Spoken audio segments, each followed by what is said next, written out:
Hi, this is Jaxler, and this is my tutorial for the any % speedrun of Spongebob's Truth or Square. This guide will pertain to both the Wii and Xbox 360 versions of this game.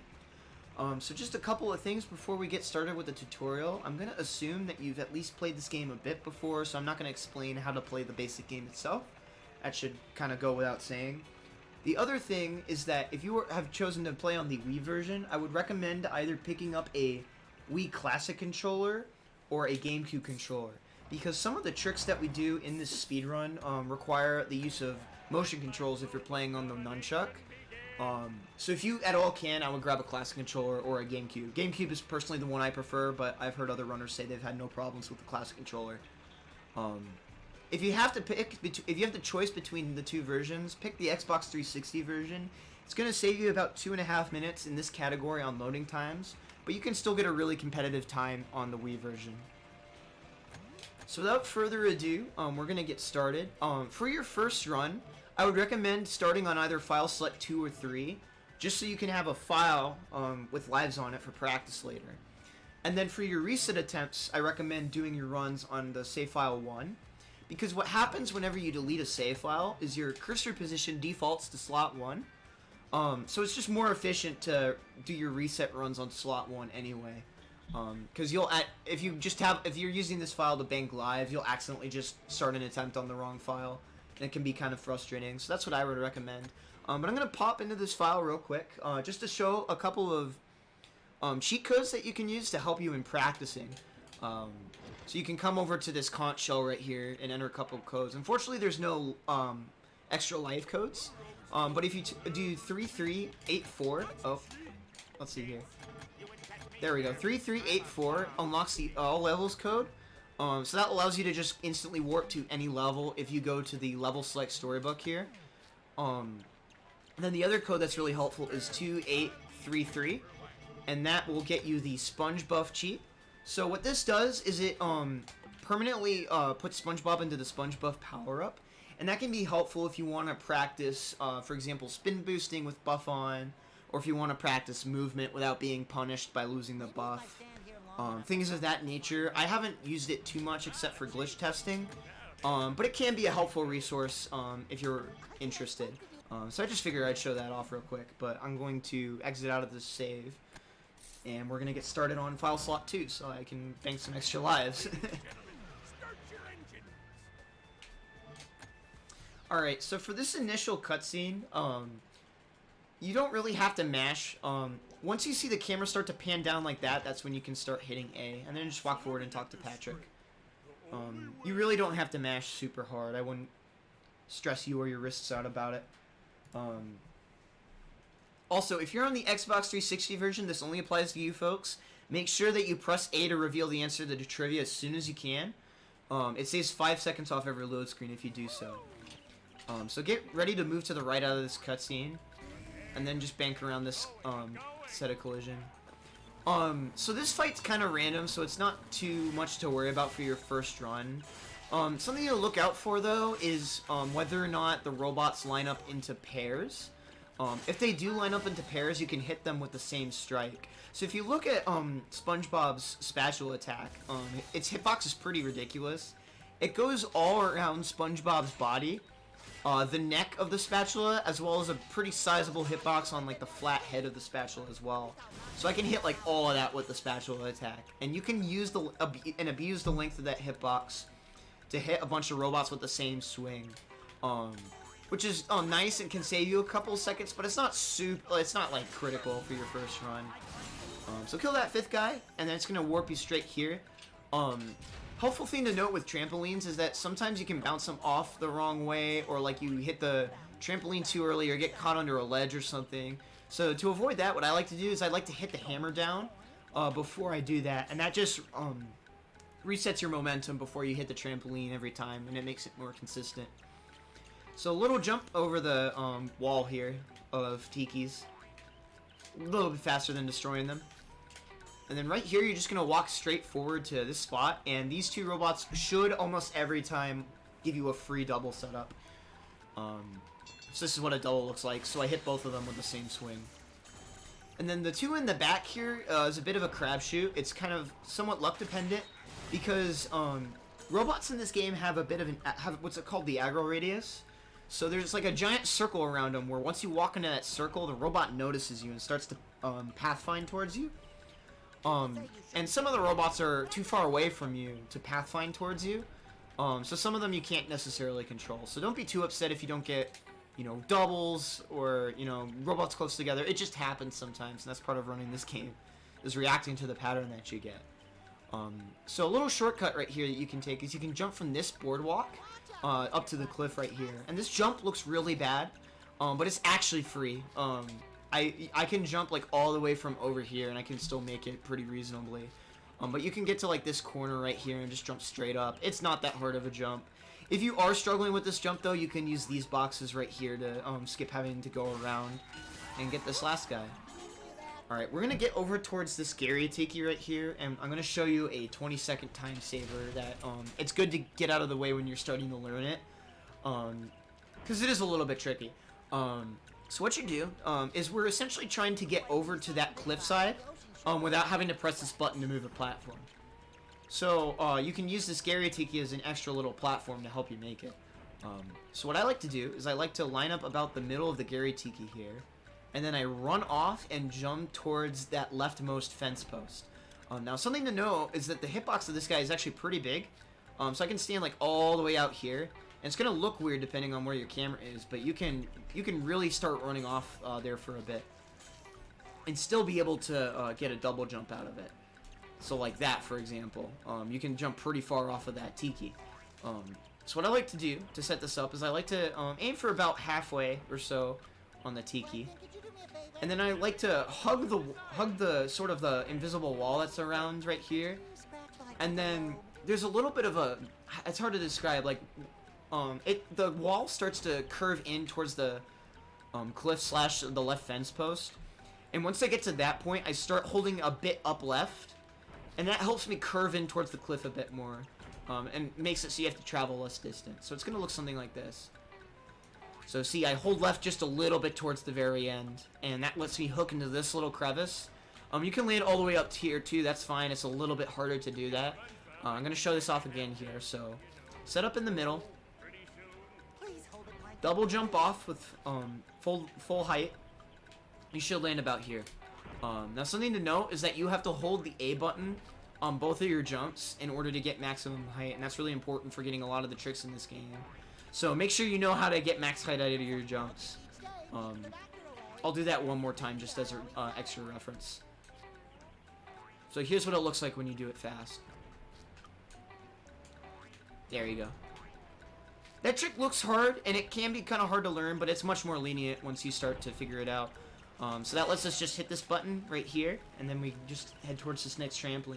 And you're going to see me do another one of those hammer things. That just, in particular, keeps you from getting stuck under the swerving platform. So for these rotating platforms up ahead, it's really important that Spongebob moves along with the way the platform's rotating. Because being on a rotating platform and moving with it actually gives you a speed boost. So for right here, if I'm not moving with it or I can't quickly move with it, I actually just jump over it instead. So yeah, pretty simple section. For this jellyfish tongue section, I like to pan the camera up and behind Spongebob to avoid the camera flipping around on you. That can happen sometimes. So just keep that in mind. Alright, so this is one of the first really big skips of the run. If you played this casually, you had to like go up there and do all these like button pushing and platforming things. But what you can do is I'm gonna come over here. I'm actually gonna leave the box. So you have two barrels here, and we're gonna use this one on the right at first. If you accidentally break it, there is an extra one over here for you. Essentially what we're going to be doing is getting the barrel on its side to position somewhere over here, and then double jumping from that to get up to this cliff. And that skips this entire section. So what I like to do is come over to the left and start pushing it from the right until it knocks over. And usually this plank can help you push it over onto its side because it's actually slightly sloped. So when the barrel hits it, it'll tip over. And if you do get it on this barrel, you can actually kind of let it roll, but it's kind of hard to explain how to get that set up. So once you have it on its side, you can start pushing it towards this blue rock right here. I recommend pushing from the face side. Be careful when you're pushing from the long side. It tends to roll faster than you would expect, like that. So if that happens, what you can do, unless you want to, you can grab the other barrel, but you can actually finesse it through this crack right here, and it'll get back up here. There's a bunch of barrels in this area as well. So if you just want to practice and get comfortable with how barrels work in this game, this is a good place to do it. But we're gonna just kind of gently persuade this barrel over here. This is about as far as you need, but if you want to, you can take some extra time and push it just a little bit closer. So this is about good.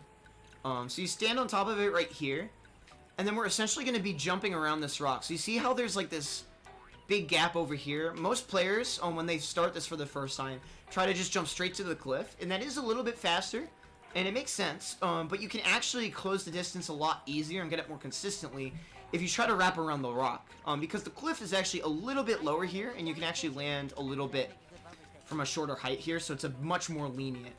So just jump around here, and you should more than likely get it. So yeah, like I said, if the barrel does fall down here, you can push it up through this crack, or break these boxes and push this guy over, and then you can start moving him over. If you get it standing up, which can happen sometimes, you can get away with not having to move the barrel as far. Just know that you're gonna need to get max height out of your double jumps. So yeah, once you get the barrel down and close enough, it's not that hard of a jump to get up here. Learning to maneuver the barrels is kind of an important skill there, though. This next room up here is also really good for learning that. So if you've seen an any percent run by me or another top player, you've probably seen them use barrels to skip this cave. I'm not going to show you how to do that in this video because I don't think it's worth the time save that you get. But go ahead and grab this buff power-up and then come over this way. What you're actually going to do for the beginner strat is come up on top of this crate and turn around, and you can actually see up here is a thing you can hammer with the buff power-up. So you can just double jump at it and then hammer it. It's it's as free as it looks. And then that brings down these jellyfish guys, and that skips having to go through that cavern right there. So yeah, this section plays out kind of as normal. So I'm just gonna go through here. No need to jump over the jelly or anything, just go through it and try to keep your lines tight. Gonna wait the cycle here just to be safe. And then hit this guy, and then we're gonna get out of the cave here, so yeah, pretty simple stuff. Whee!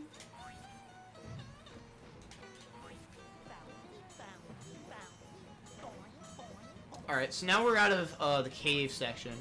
There's a small little skip up here that we can do. You can go down the slide the normal way if you like, and it's generally safer. But if you want to try something cool, I recommend taking a look at this. So if you come up to where this kelp is that I'm standing in, you can actually there's a railing that keeps you from falling off the slide, and you can actually stand on top of the railing. So you're going to jump as I jump. So you're just going to jump straight out from that kelp, and you should land about here. And there's generally a lot of space that you can land to get here. However, just be careful not to jump too close to the fence, or you might get like pushed out into here. Then you're gonna walk up to here, and this sort of bump actually has collision, so just jump around it, and then just jump down to the bottom of the slide. Simple as that. Alright, so this fight's really complicated. I'm just gonna go around in circles. There's a couple general rules of thumb. Ideally, what you want to try to do is prioritize killing the blue robots. And the reason why is that the game really wants to spawn a triplet of blue robots over the green hammer bots. So if you have a choice between the two, go for the blue. Otherwise, it's totally fine just to go in a circle. And I like to wait around to make sure that I get all three. But ideally, you should only need 2 Patrick power-ups to be able to get all of them. And so yeah, that's jellyfishing. So The fast optimized any percent runs make this level look much harder than it actually is. This is generally a pretty easy or approachable level for beginners, so yeah. So there goes jellyfishing, and we're going to be moving on into Kelp Forest.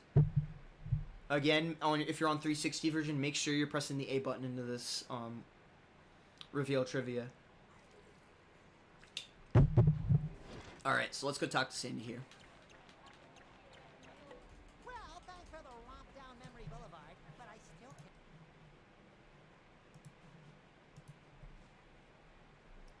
So if you've seen a speedrun for this before, you may have heard of a trick called hammer boost before. And that's actually an outdated strat now. We're actually going to be doing something different here called a hammer clip. This strat is definitely optional for beginners. It only saves about 20 seconds. And it can be kind of tricky. However, there's a really good setup for it, and it feels really good if you hit it. So I would recommend taking a look at it. If you don't want to do the strat for the next combat fight, then just kill the robots as normal and proceed as normal. It doesn't save enough time to be a heartbreak. Okay, so these paddles, right? So for your spin, you want to spin from the left because, as you can see on the arrows, these guys spin clockwise. So if you spin from the left, you'll actually kind of land on it briefly and get a bit of a boost if you could kind of tell from there. It's a bit more obvious on some of the other spinners in the game. Alright, okay, so here's how this is going to work. This is going to go by very fast. So I'm only going to show this once, because I only have really one opportunity to really go for it, unless I wanted a death warp. And let's see here, I don't really have too many lives. So essentially what we're going to do is there's going to be a set of 5 hammer bots that are going to be coming at us here. And what we're going to do is once we enter the fight, we're going to walk straight forward towards that black rock, rock that Spongebob is facing. It's the one with the green kelp coming out of it. So yeah, I would recommend getting ready to stop the video here and slow it down if you need to. Because I don't currently have any other recorded footage readily available with it. Essentially, once you hit the trigger for the fight, you're going to walk straight forward towards that rock. And then the hammer robots are going to follow you, and then they're going to try to hit you.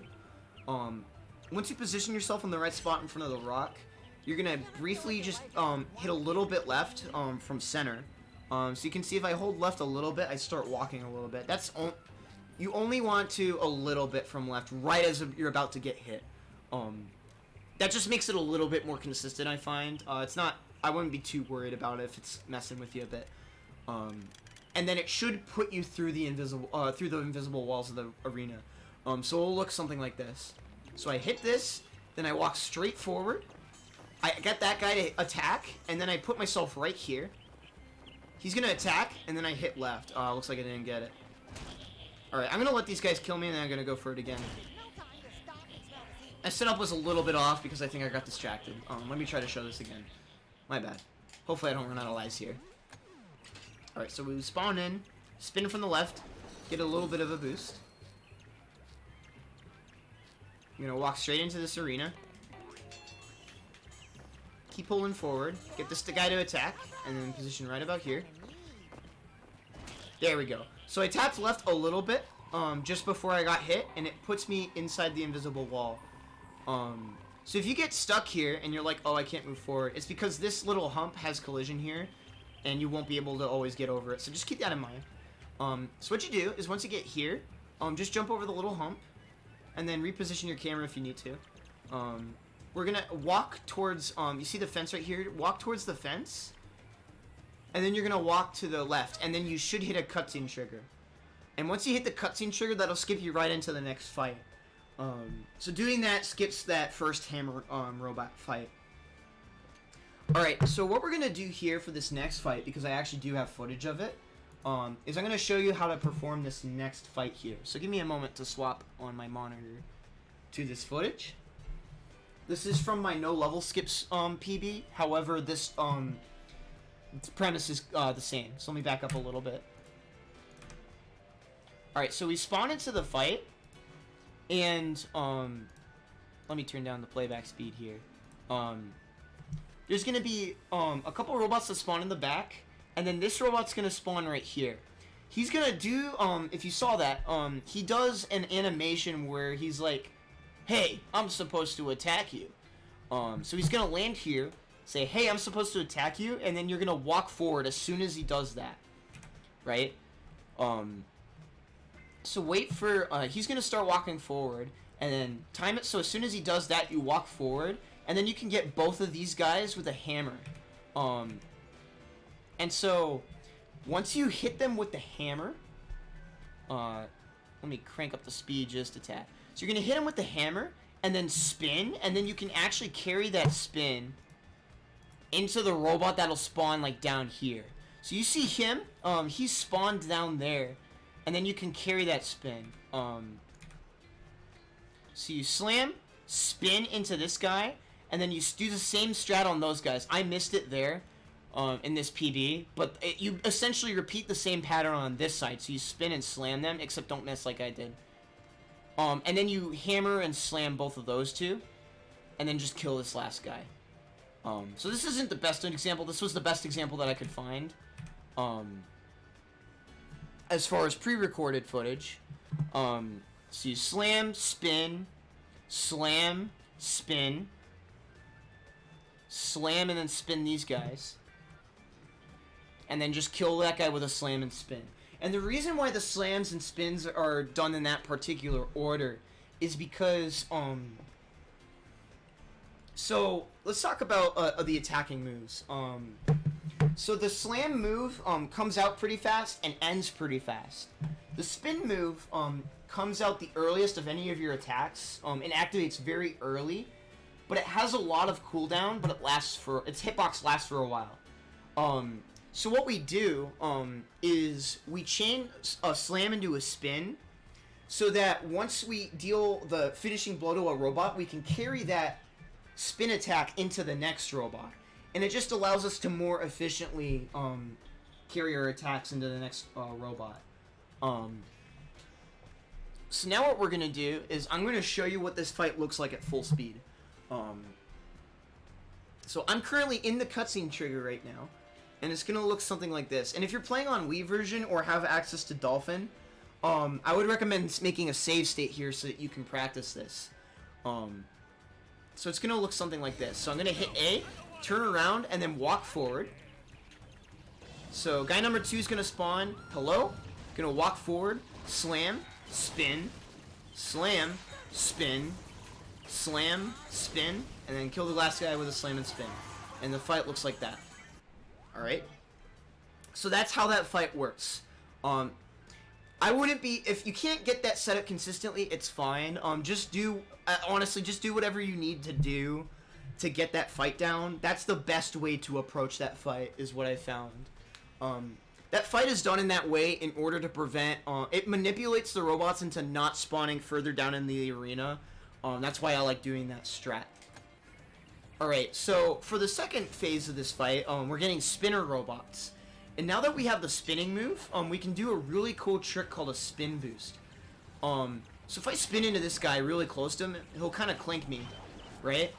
And if I jump into him right as I'm about to take that clank hit, I'll get sent up flying into the air, right? That's called a spin boost.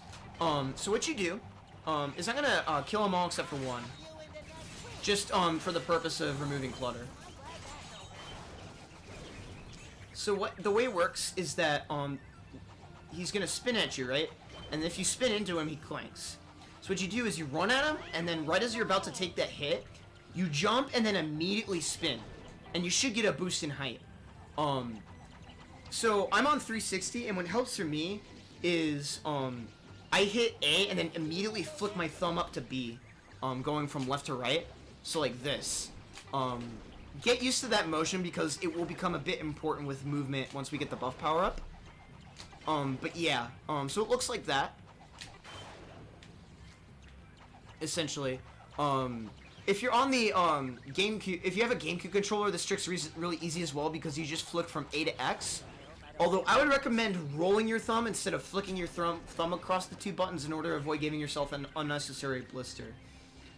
So that's how spin boosting works. What you're gonna want to do is lure one or any of the robots over to here, and then do a spin boost up here to skip the fight. Now I killed all the robots, so hopefully it doesn't warp me back in. No, it should be good. So doing that spin boost allows you to get up this cliff, and allows you to skip that second phase of the fight entirely. So there will be like a spinner bot that spins down there by that platform over there, and you can use him to spin boost up here. There's like 8 of them that spawn in. Spin into those boxes or else your camera will get stuck. Fastest way to get through there.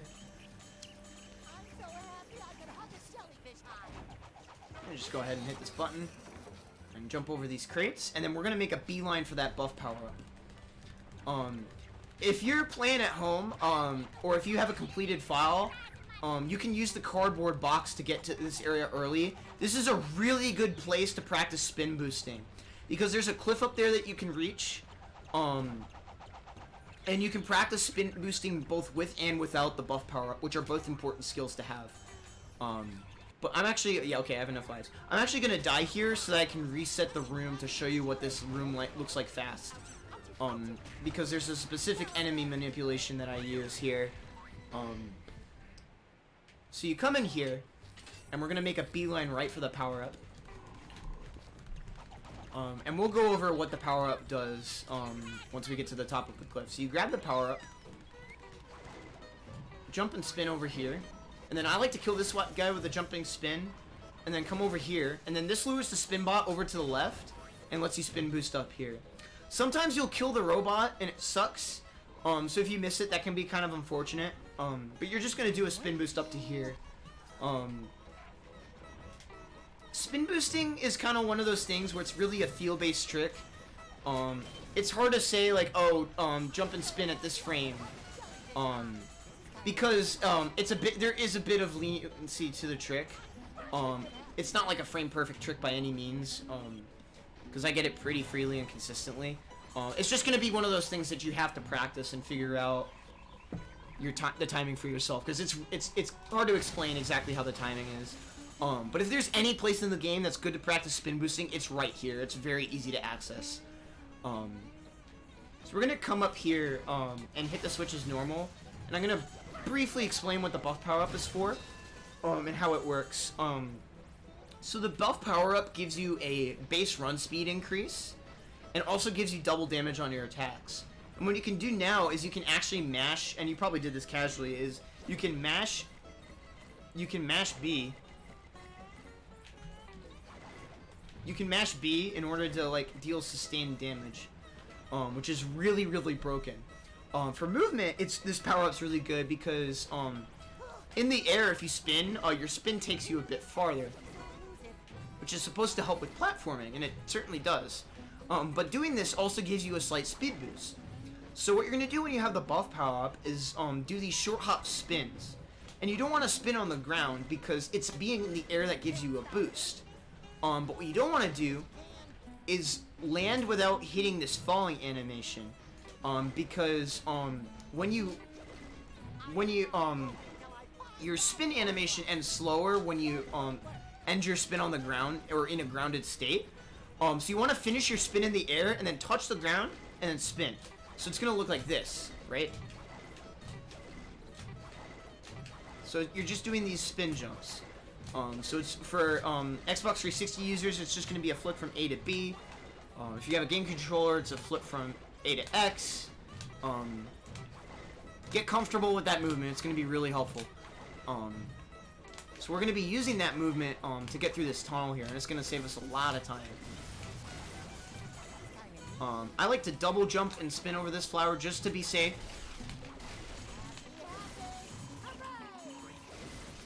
And then just wait for whatever cycle you get.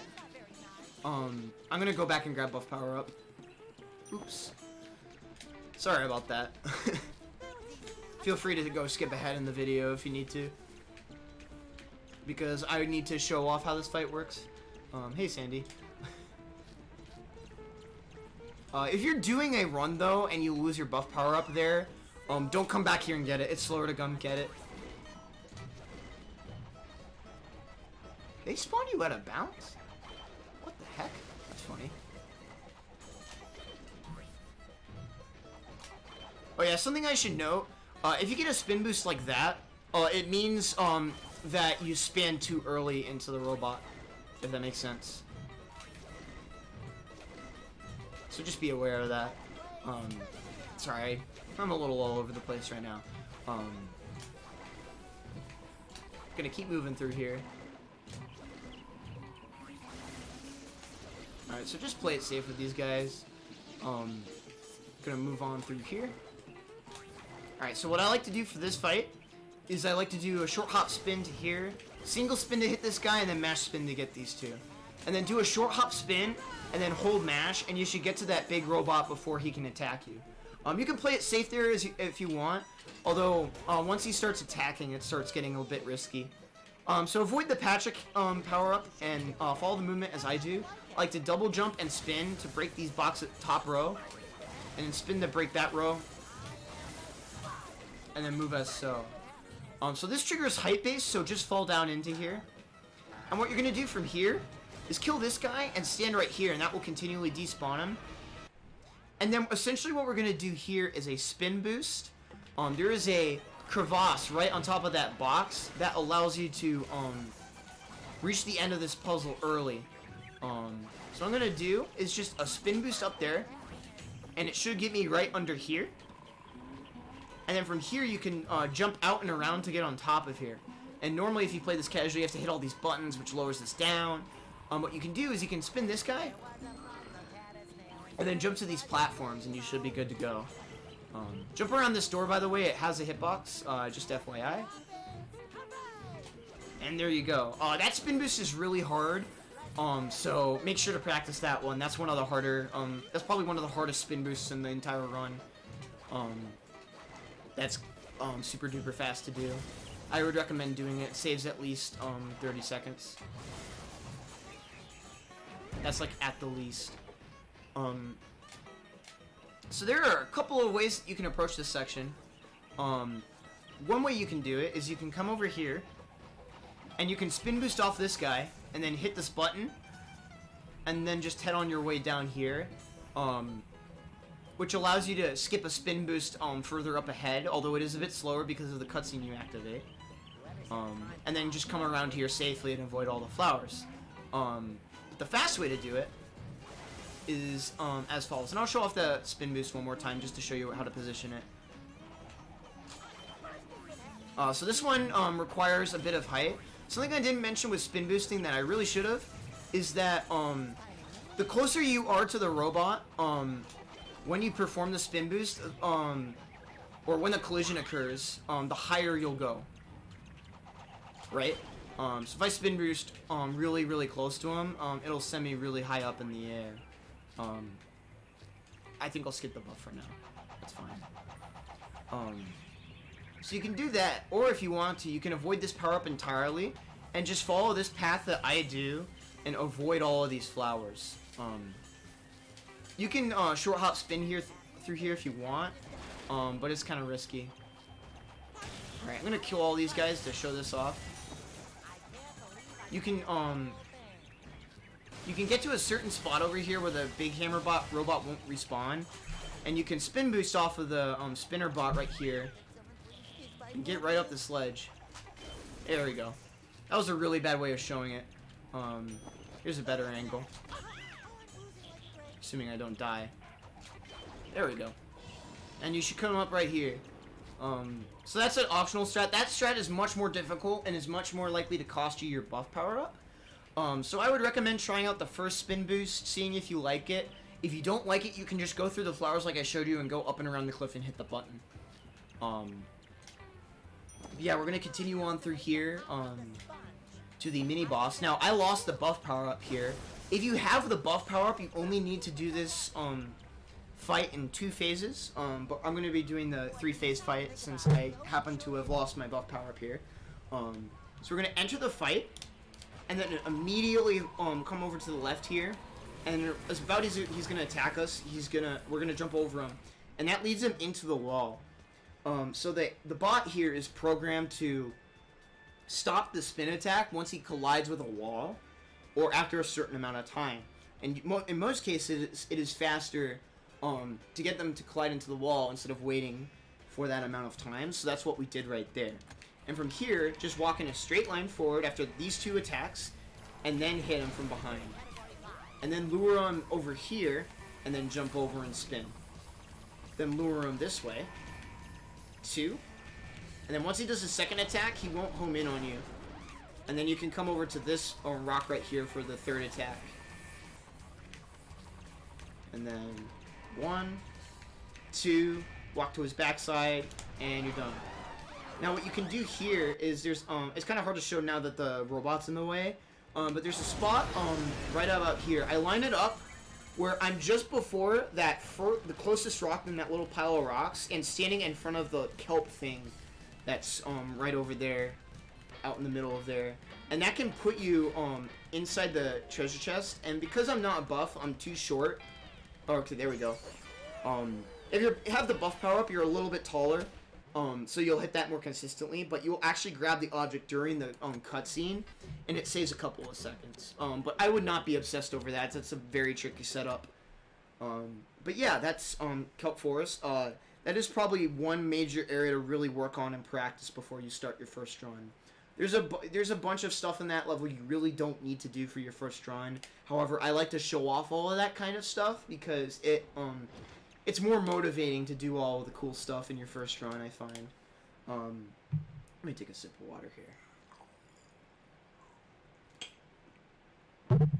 Excuse me. Alright, so this is the Robo Patrick fight. This fight is really simple, so long as you don't lose your buff power up, which is actually pretty easy. You're going to walk to this corner, and then there should be a box that'll land right about here.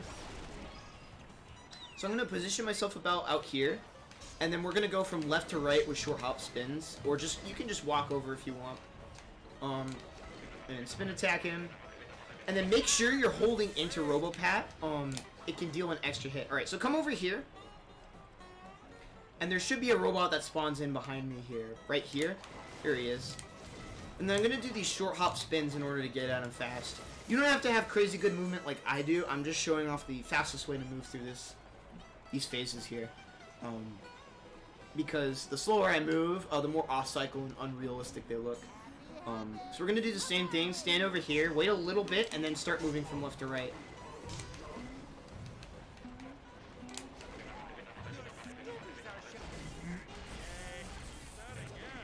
And then I like to walk over to this little bump in the ice, and there will be a big hammer robot that spawns here. And from there, I can just hold spin, and it'll instantly murder him. Then I grab this guy. Nailed it, these two. Oh, I missed him. Normally you want to hit the hammer bot on the way there, but make sure you mash the spin in order to rip through that big spinner robot. For this last phase, I like to stand above this bump, and the left or right is really important here because you cannot spin while you're on goo, or you can't jump. So it's really important to lure Robopat away from the goop there. And that's the fight. It's literally as simple as that. Just hit A out of this cutscene, and then walk forward, and the hot dog should spawn. If you do lose your buff power up, there are more boxes that spawn in throughout the fight. At that point, just play the fight as you did in your casual playthrough. Just work with what you got. I can feel that. Alright, so at least we know for sure in the Xbox 360 version, there's a glitch that can occur here, where this loading screen, for whatever reason, will just take 20 seconds extra to load. We don't know what causes it. It just happens sometimes. So if that happens to you, I think it might have actually happened to me here. Yeah, it looks like it. You'll lose 20 seconds, and there's nothing you can do about it. It doesn't happen often enough to make it frustrating and terrible. But just be aware. So you'll see like this text box opening and closing a bit longer than normal. That's a known thing. Sometimes you'll just lose 20 seconds on the split here and not know why. And it's because you got slow load. Excuse me. Alright, so we're moving into Fry Cook here. So we're going to get a new move called the Cannon Shot.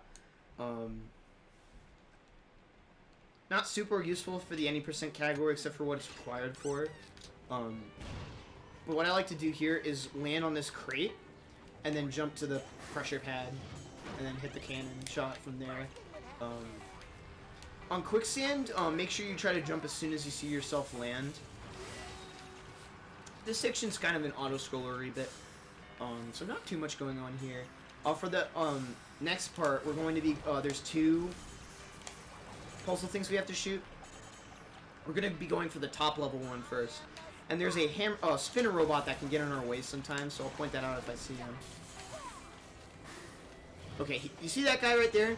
Some spinner robots can reflect your projectiles, and he can get in your way sometimes. So be careful.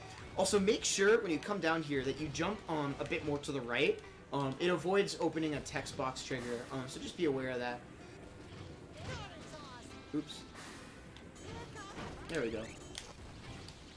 And then walk to the bus. Now, you don't have to worry about getting to the bus super fast. You want to wait till the bus stops and then hit the hammer. If you hit the button too early, the bus will actually just stall in place for 3 seconds. So don't do that. And we got more auto-scrolling. Also, I would not recommend jumping over these steam geysers. Their hitboxes are massive and it's very hard to deal with. So just walk in front of or just walk around them, really. Don't jump here. And don't fall off the bus or else the bus will stop, and that's slow. So I'm going to jump to the dock early right here and land right about here. I'm going to walk up to this part of the pier and jump around the right side of it, and that'll skip a cutscene. So it should look something like this. There we go. You can cut that a bit tighter if you want to. However, the tighter you cut it, the more likely you are to hit the cutscene trigger. So I'll show that off one more time. Let's get about right here. Double jump, spin, and there you go. It's as easy as that. Alright, so for this puzzle section, there are 2 ways to skip it. I'm going to be showing you both ways in this tutorial, because some people have told me one way is easier, one way is harder, so I like to show off both. The one I'm going to show you first is about 6 to 8 seconds slower than the faster version, so just keep that in mind. I would try the faster version, and if you're having trouble with it, try this method instead. But we're going to start with the what I consider to be the easier method. So you're going to come up to this gray rock right here, and you're going to jump from this gray rock on top of this red piece of coral. And this red piece of coral has a bit of a funky hitbox, so I would just play around with it, get used to where you can and can't land on it. So from here what you can do is you can double jump onto this Krabby Patty machine. And I'm going to tilt the camera up and behind Spongebob here so I can see where his shadow is. Now the hitbox for this guy actually ends around where this red rim is. What I like to do is I like to put SpongeBob on the blue piece right before. It almost looks like his shadow is lining up with the red bar. And then from there, I like to, what we're doing is essentially getting on top of that lamppost. And I like to run forward a little bit and then do full height jumps and a spin at the very peak of my second jump. So it should look something like this. So you see that I time my spin a little bit early to make sure that I maintain as much height as I can to get on top of here. So let's rewind that and from the beginning and show you how that works. So you get on top of the gray rock. Oops. Oh, he's gonna harass me. Let's kill these guys. They normally don't give you too much crap here. So get on top of the gray rock, onto the coral, double jump, spin if you want to get on top of the Krabby Patty machine. Turn around, face the light post, and then tilt the camera up so you can line up SpongeBob with where the blue meets the red. Bring the camera back down, run off a little bit, double jump, spin at the apex of your second jump, and you should land up here. And then from here, you can double jump over the invisible wall. And I landed on it here because I want to show you the other way to get over. But yeah, if you're doing that setup, you just hop right over the invisible wall. It's a pretty free jump. But I'm going to show you the slightly faster way of dealing with this skip, which is you're going to go over from the start. So the dock's over here. Going to bank a right up to this area, and then hop on top of this rock and on top of this coral. And this strat, essentially what you do is you're going to use these floating propeller things to propel yourself over the invisible wall instead. Excuse me, throat's a little scratchy. So something to keep in mind when you're setting this up is that the hitbox for this guy is actually huge. So it may look like you're standing on thin air, but this thing is actually way bigger, and a lot of people make the mistake of jumping way too early off of this thing. So play around with the size of this hitbox to make sure that you're not screwing yourself out of necessary height. So for these jumps, the hitbox you're going to be landing on is not the propeller blades themselves, but the circle or the dot that connects the fan blades together. That is the hitbox. You can sort of stall your landing on top of the blades, but you'll just fall off. There's nothing you can jump off of. The game will not register a grounded state on those fan blades. So you're going to line yourself up on the piece of coral about here, and then jump to the center of that dot right there. Oops. Left a little bit too late. And you should land on top of the dot, and if you need to, you can continue jumping on top of the dot. Something to note is that because of the way rotational physics work in this game, the more out on the side, like right there, that you land on the dot, the more you'll get swung off of it because of how much speed you get from rotating objects. So you want to aim for the center of the dot to have the most control, if that makes sense. Aiming to like the left side will give you more speed, but aiming to the center will give you more control, make it more likely that you make it to the next one. So what you're going to do is line yourself up, double jump to get up here. I would not spin to get up here because you have to wait for your spin animation to end, and by the time that your spin animation ends, you've probably already fallen off of the thing. Something else that can help is that if you just tap an opposite direction, Spongebob will turn around in place. So you can use that to your advantage to turn around on small spaces. So hop up. Oops. So you're going to hop up on the coral. Jump to this dot. And then double jump and spin to the second dot. And from here you can either do the same strat where you use the light post and jump to that, or you can just double jump and spin right over the invisible wall and you should clear it. Alright, so let me show that one time at full speed, just to kind of show what it looks like in the speed run. So we're going to be doing the faster strat, speed style. So jump around the pier. That's what a tight line looks like. You don't even need a spin for it. Come up on top of the rock, line yourself up, double jump, spin, double jump, spin. Now something to note is that you don't want to land on the green grass, and the reason why is that if you fall from too high of a height, you'll get this landing animation. I can't show that off, but you will get you'll be slowed down if you try to fall from too high. So you can break your fall by landing on the bus or the bullhorn on top of the bus. If you do the faster method, an enemy won't spawn here, so just keep that in mind if you're used to seeing an enemy in here. So yeah, we're going to go for this next little bit as normal. There is a way to skip this tub, however, it only saves 7 seconds and it's not really worth teaching to beginners, so I'm going to avoid it for this tutorial. There is a separate tutorial out there for it somewhere else. I will link it in the description of this video if you are interested. However, it's not worth going for unless you're pushing for a really, really optimized time, like a sub 30-minute time on 360 for any percent.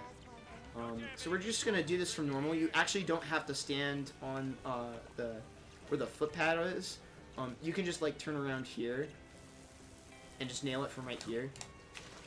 That's what I like to do. And then we're going to skip this next part of the puzzle here. So how this is going to work is, there's 2 ways to get this. You should know both just in case you knock over this barrel. But the easiest way is get on top of this barrel, and then just double jump and spin up here, and you should land here just fine. And make sure you spin there so you destroy that plankton crate. The other way, which you should know how to do in case you move the barrel, you can stand on top of this fence if your positioning is correct, and you can just double jump up here. So it should look something like that. Really simple stuff, not that bad. This next part is where it gets tricky. Okay, so we're gonna actually do this part of the challenge intentionally, and that keeps these bumpers down. And then you can double jump on top of this propeller to get you over here. Now keep in mind that if you fall down during this next part, you can use this rock to get you back up here. Alright. Let me take a quick sip of water. What you're going to do from here is we're going to do another propeller jump. But you're going to jump from the propeller dot to the top of that lamppost. And you have to be really careful that you aim for the center of the dot so that you don't get flung off in the wrong direction. So what I like to do is I kind of like to put SpongeBob like right here, line up with the dot, so I'm not taking any turns. I'm just lining up straight with the dot. Then I run towards it, double jump off of it, and if you need to, you can keep something that's kind of also good to practice is just practice getting double jumps off of it and seeing how where you land on the dot impacts exactly how far you get flung off. So that's something to consider. So once you do that, you can double jump on top of the light post. So I'll show that again. Oops, I got a big momentum boost there, so. It's pretty free to get up here. This is the tricky part, alright? So what you do is, I like to face SpongeBob this way, and then I flip the stick up to turn him around like I mentioned earlier. And then you can use the spin move to kind of inch him a little bit closer to the edge. We're going to double jump forward in a straight line, and then spin at the apex of our jump like we did with the beginner strat for skipping the first puzzle. So it's going to look something like this. And I landed on the invisible wall so I can repeat it. But you're going to want to keep holding forward, and you should clear over this invisible wall. This is about the height that you want, right? So I'm going to show that all from the very beginning, starting from here. Going to line up with the dot, double jump to the dot, and then jump on top of here. Got a nice little momentum boost. Face forward here. Face forward. Double jump, spin at the apex of your jump, and you'll notice that you got it. If you see SpongeBob bump up a little bit, because you'll see SpongeBob bump up and over the invisible wall, and you should land on this bus right here. Alright, so that skip is really tricky. I think it's really important for beginners to learn because it helps you also to get prepared to learn the faster Puzzle 1 strat, the propeller jumps. So I would recommend taking a look at that, combing over, looking at that slow mode to help you get an idea of when you need to time your jumps. That would be that's how I learned it, when Cole discovered it. I found his footage and then I played it in slow-mo at about half or 75% speed and just watched and figured out how to time the jumps from there. So you're going to come forward here. I like to spin through this guy, and I like to do a swag strat of sniping him from the side over here with the cannon shot, or you can just come over and spin him. And then go ahead and grab Squidward, jump up to this platform, and then we're going to go hook around, grab these three, jump back up here, and then before you fall back down from the platform, make sure you hit the 9th robot, and that's a pretty simple way of clearing out all the robots there. Alright, I like to wait for the camera to transition, especially for beginners, before you start moving. If you take a death here, you have to wait for the robots. You have to do the robot fight again. And from here, you can just double jump back to the sand. Again, making sure that you jump as soon as you touch the sand. Now for this paddle, I'm actually intentionally going to do it from the right, because sometimes you can just damage boost all the way into the water, and it's really bad. Cool little strat you can do here is you can just jump to this pipe right here, and it saves some walking around. It's pretty free. And then we got one last puzzle and we're done with the level, so I'm gonna wait for these cycles. You can ricochet them off the wrong side, but it's really hard and not worth practicing or learning right away. I'm so happy I could hug a jellyfish hide. Here we go. Simple as that. And there goes Fry Cook. So other than Kelp Forest, that's probably one of the big levels you want to spend a lot of time on. The strats that you go for in this level can vary between runners, but just go with it, whatever you're comfortable with. It's really fun as a speed run to play through this level fast. So, do whatever you're comfortable with. No one's pressuring you to do the hardest strats. I'm just trying to show off as many potential strats as possible so that you can figure out what's best for you or what's best for your speedrun journey. Alright, so we're going to head off to Squidward here. You know, all these great memories are starting to help. And so we're gonna be showing off the infamous Santa out of bounds. This trick may look intimidating, but I promise you it's not that bad. The hardest part is the setup for getting out of bounds. That jump is a little bit tricky as a beginner. It took me a bit when I first learned it, but it's not that bad. So what you want to do is line up with this guy and then cannon shot him. He'll actually snipe you from out of bounds, so it's really important that you kill him. I'm going to just get rid of him for exactly what we need to do here for demonstration's sake. So our goal, you see those things that the steam's coming out of? We're trying to get on top of that thing. So you need at least one of the columns from the right, one of these two right-hand columns here. If you knock either of these down, go take a sip of the water down there, because you cannot reach it otherwise. But what can help is if you come over here, you can jump on top of these without risk knocking down the other ones. But what you want to do is position yourself. Oh gosh. You want to get on top of the ice cube, as so. So I'll show you it from this row. And then you're going to aim towards the corner. You see where that corner is, where the shading starts to change? You're going to aim towards that corner. I'm going to try to turn around. There we go. Double jump and spin with a... you don't need to spin, but it really helps. So it should look like this. Gosh darn it. Oh, gosh darn it. See, I knocked the two down. Honestly, when you're learning this for the first time, I would I would recommend going from the column from the right. That's the safest way to do it. It can also help to do it from a running jump as well. That's what I find helps. But come about right here. You want to jump, you want to do your double jump a bit far away from the ice cubes. Because it's really hard to tell whether or not you're going to collide into them or not. And a lot of times people will try to double jump into them. And then they'll end up just knocking over the stack of ice cubes in the first place, right? So just do double jump up from here, and you can get up here pretty simply. The hardest thing is just to make sure that you don't knock down the ice cubes. So double jump out from over here, then double jump and throw in a spin if you need, and then you should get up on here. I'll show that off one more time.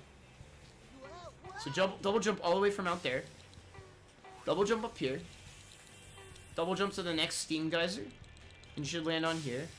And then we're going to be jumping to the railing of that door frame. If you see, like, the railing around it. So it should look like this.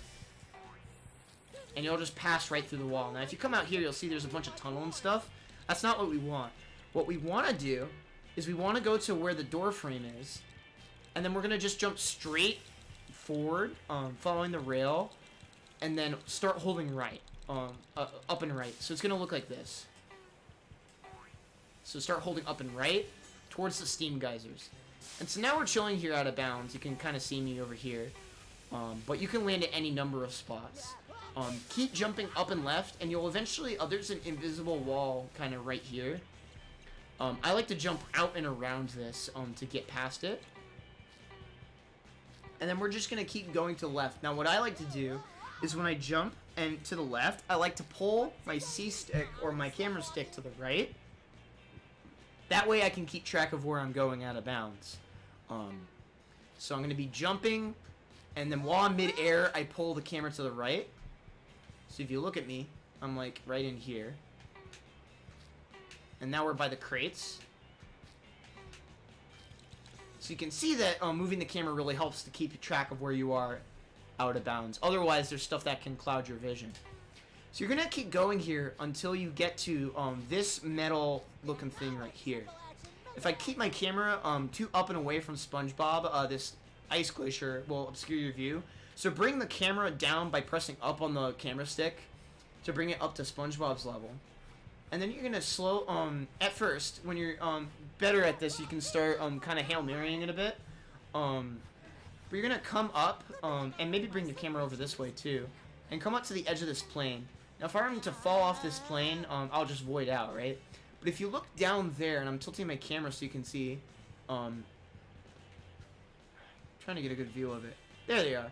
So that clarinet right in there is a happiness object, and that's the one that triggers the end level cutscene of this stage. So if we collect that, we get to skip Santa entirely, right? Because this game is incredibly well programmed.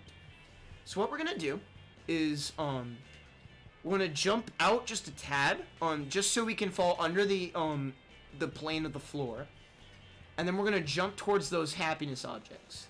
All right, so it's gonna look like this. There we go. So I double jumped, and I spun towards them. And sometimes you'll collect a couple. That's totally fine. All right, so that's gonna activate the end level cutscene. And now, after this cutscene, mash A.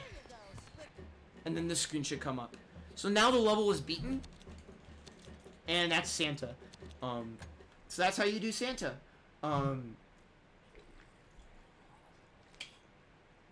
Alright, we're getting there. We're almost done with the tutorial.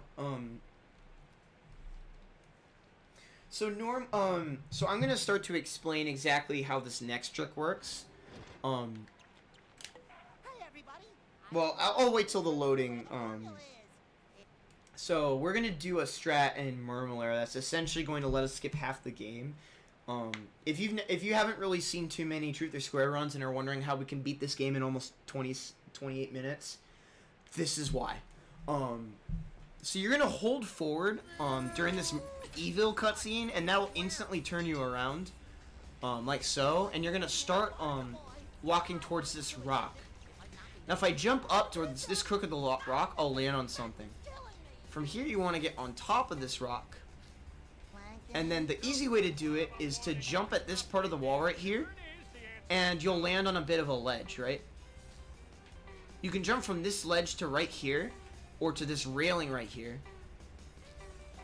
And then if you just fall down in here, you'll instantly beat the level. Alright? That's all you need to do.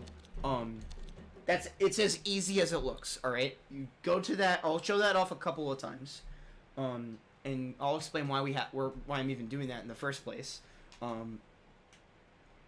Because we are going to be doing that multiple times. So that's the first round of Mermalair. Now we're going to be heading to the storybook and warping back to Mermalair. So the way that this game works is that every time you close an end level cutscene, it increments the game's story progress by like one chapter, right?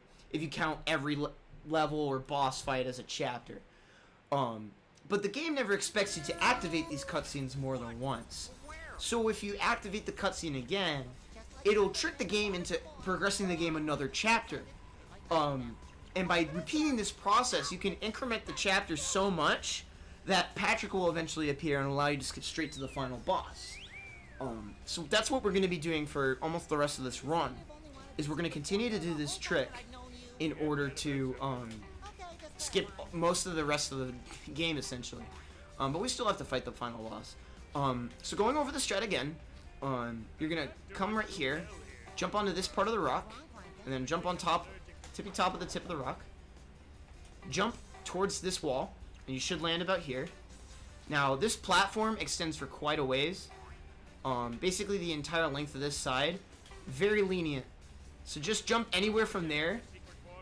Then you, if you come onto this railing, there's a little bit of wall here, so just make sure you jump over it. And then you just fall down into the trigger. So I'm just going to show that one more time.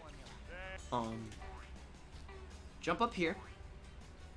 If you fall on this side, you can actually jump up from the other side. Double jump to this part of the wall. I beefed it. Hold on a second. Let's get on top of the rock. Jump up here. Jump to the railing. Jump over the wall. And hit the trigger. I also like to spin right as I hit the cutscene trigger. It tends to make this screen come up a bit faster. And it's pretty reliable, so I would recommend doing that. So we need to do... I forget the number of how many exactly times we need to do this. And the reason why is that we actually have a really good visual cue for being able to tell how many times you actually have to do the trick, so you actually don't have to count. My first run, I accidentally did an extra round of Mermalair, which was funny. Alright, so we're going to just keep going back to Mermalair. Eventually, you're going to have to flip over a page in order to get to Mermalair. For this next round, I'm actually going to show you a faster way that you can get up to the railing. That saves about a second or two. But because you do it multiple times, it adds up to about 8 seconds or so. So if you're interested in a little bit of a challenge, it might be worth taking a look at. The way in which it differs, you get up the rock the same, so you get to the crook of it, But instead you jump directly to the railing. So you the top of the rock here is kind of a slope. So if you notice, SpongeBob will start to dip a little bit before he really starts falling, like that. It's very subtle. But you want to jump from like the very middle of the rock, so that you jump from the highest height. Then you're gonna face this way and do a straight line, double jump and spin to get up to this railing. You should land about here. Alright. Let me show that one more time. So you climb up the rock as previously shown. Double jump and spin up to here. So you can make that shortcut. I like to show off this strat over here because it's infinitely easier. But if you're looking for a challenge, if you're looking to get a leg up on your competitors and are willing to take the risk, double jump and spin up here. Make sure that you spin at the apex of your double jump. It will make getting up here a lot easier. Also keep in mind that this is a slope down here and not actual collision, so you can't land on it. So one last time, double jump, spin, and in we go.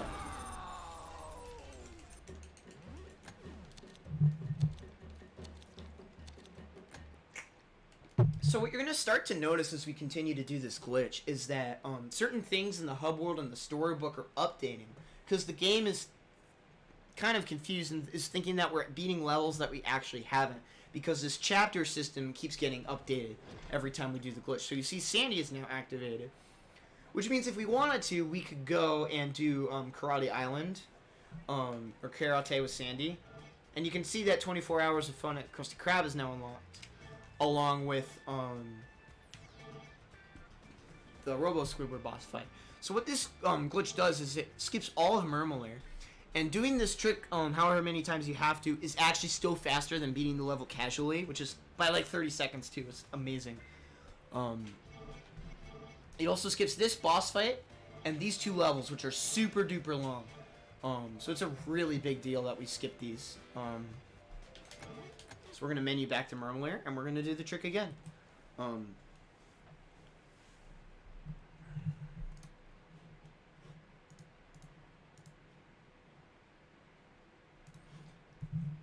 I guess I should also take this time to mention that, I'll mention that, sorry, I'll mention that during the loading screen. So let me show off another one. So to highlight the difference between the two setups, this is the easy beginner setup, so you climb up the rock, double jump to this railing right here, and up here. Faster way, it's just to cut that middleman by jumping on top of the rock, and just jump straight to the railing. That'll save you a couple seconds every time you go for it. You can try to mix and match if you want to. Do whatever works for you. The faster strat honestly isn't that much harder. It's just a tiny bit faster and a tiny bit harder. I would recommend starting with the easy strat, and then as you get more comfortable with how once you get more understand the collision of the rock, I would recommend trying the more difficult setup. Okay, so in this situation, we actually spawned back here in this corner of the room, and when you spawn in this back corner of the room, that means that you have one more round of the Mermalair glitch to perform before you can go to the final boss. This is the visual cue that I mentioned. So if you see SpongeBob back here, go to the storybook, but just keep in mind that you only have to do one more. On the Xbox 360 version, you'll see a exclamation point above Patrick when you've got one more to go, or when you're ready to go. But on the Wii version, those exclamation points don't exist above characters. So that visual cue can be really helpful if you're playing on the Wii version.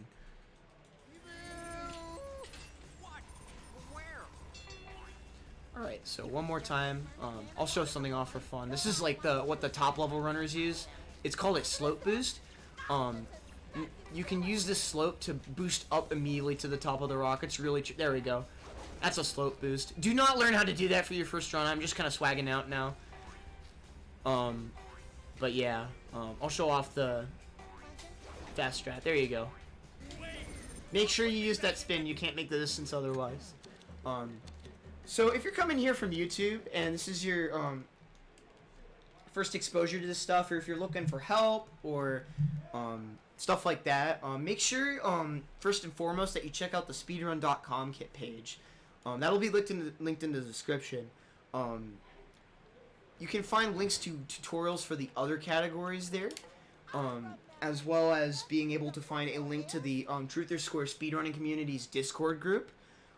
Pretty much all of the runners are there, and except for the ones that got banned. Sorry, but pretty much everyone who runs this game is there, and they are more than willing to help you learn this run. Highly, highly, highly recommend joining the Discord group. All right. With that out of the way, here we are at the final boss. So final boss time. So this first phase is an auto scroller, to an extent. But for this first combat phase, it has a bit of a strat to it. What we're gonna do, we're gonna stand right about here, and there's gonna be some robots that spawn in. And once the yellow guy spawns in, you're gonna hammer him as he comes down, and then you should be perfectly lined up to spin.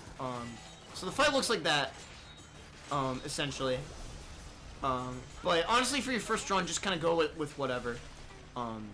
Just make sure you try to get that big hammer robot out of the way first, because he's very dangerous if left untreated. And then this segment plays as normal in a casual playthrough. It's really once we get into the core phases where the strats start to change up. After the first core phase. So stand right there and then move to the left, and that lures him into slamming right there.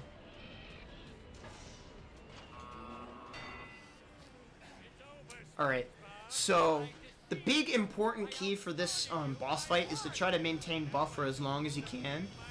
There is a buff power-up in this crate, right here. And then you're just going to go to this generator and spin at it until it breaks. And then, I like to spin at that guy to keep him from attacking me. And then I recommend killing these hammer robots. And then just attack the heart. The hammer robots can actually hit you during that, fade out cutscene and take away your buff power up, so be careful.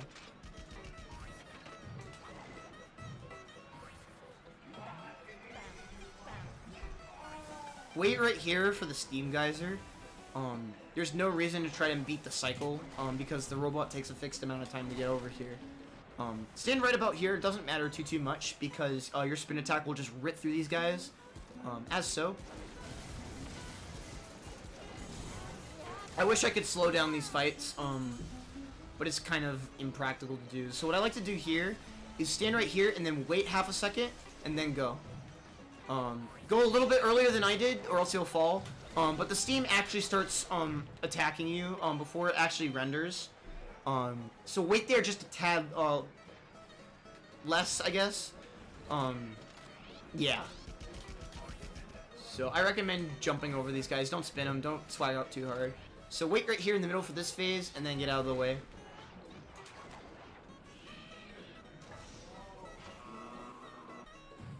Alright, so for this phase, if you have the buff power-up, which I do, you're gonna go straight behind you and kill this guy.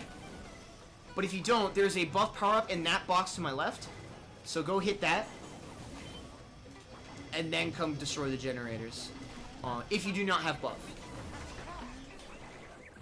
And kill that hammer bot and attack the heart. Okay, so that's actually kind of good that happened. Losing buff there does not matter, because there's actually a backup buff power-up in this rooftop phase here. So don't be too heartbroken if you lose a buff power-up there. There's one right here. So stand in a similar spot as last time, and you should just rip through these guys. Pretty self-explanatory. There we go.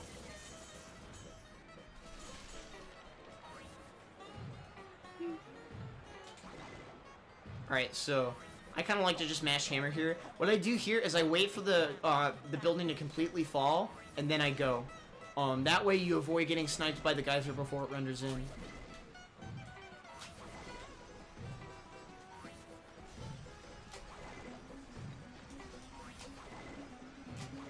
Alright. So this time I'll shoot 4 times. something to keep in mind is that we don't know if this is the case on the Wii version, or at least no one has checked in forever. We think it's the case on both versions, where going into this last phase, you always lose your buff power-up. So there will be a trigger that just instantly removes your buff power-up coming into this phase. So what you're gonna do here is go to the right here, and there should be a buff power-up in this crate. And then come up to this corner. The robot can help you, but you want to try to avoid clanking with the robot. And we're gonna head over to this generator. There we go. Alright. So we're coming up on the end of the run here. Oh, that's the last generator. So timing ends when the last puff of smoke appears on this thing after you do the final hit. So I'm gonna tell you when to say time. Time. So you see that giant blue puff of smoke? That's when you need to say time. That's when you need to call time for the speed run. Alright, that's the entire category. That is Truth or Square any %. My name is Jaxler. Thank you for watching my tutorial. If you're interested, make sure you check out the speedrun.com page. There's also a link to the Discord. Highly, highly, highly recommend going in there. Sometimes we organize races or just community events. Really, really cool place to hang out. Even if you're not even interested in picking up the game, it's a cool place to hang out if you're a fan of the game. I've been Jaxler. You can find me on Twitch at twitch.tv/Jaxler1. You can also find my Twitter page at @JaxWasTaken. So that's JaxWasTaken. Those are both linked in the description as well. If you're interested in Truth or Square or SpongeBob speedrunning, highly recommend going and checking both of those out. I live stream all of my most of all of my speedrunning stuff. So if you're really into speedrunning or SpongeBob speedruns, toss me a follow. Thank you so much for watching my tutorial. If you have any questions, feel free to let me know. You can PM me on Twitch or on Twitter, leave me a YouTube comment, or come join our Discord, and there will be plenty of people who are more than willing to help. Thank you all for watching. Have a wonderful day. Happy speedrunning.